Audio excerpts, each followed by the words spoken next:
A few moments later. Lockdown আছে বুলি জানো চাওঁ মই দোকান আহিছিলোঁ চাওঁ মই চেধা নাই মই চেধা আনিব গৈছিলোঁ এয়া চা চেধা আনিব গৈছিলোঁ চাওঁ মই চেধা খোৱা মানুহ চেধা নাখালে মই নোৱাৰিম চা চা নেমাৰিব চা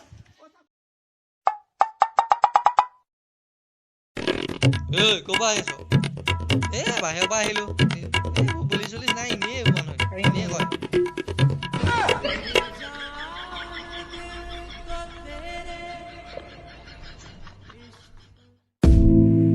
বন্ধুসকল আশা কৰোঁ সকলো কুশলে আছে ভিডিঅ'টো চাই বাৰু কেনেকুৱা পালে যদি চাই ভাল পালে লাইক কৰিব কমেণ্ট কৰিব আৰু শ্বেয়াৰ কৰিব বন্ধুসকলৰ মাজত আৰু ন ভিডিঅ' আহি থাকিব তাৰ বাবে চেনেলটো ছাবস্ক্ৰাইব কৰক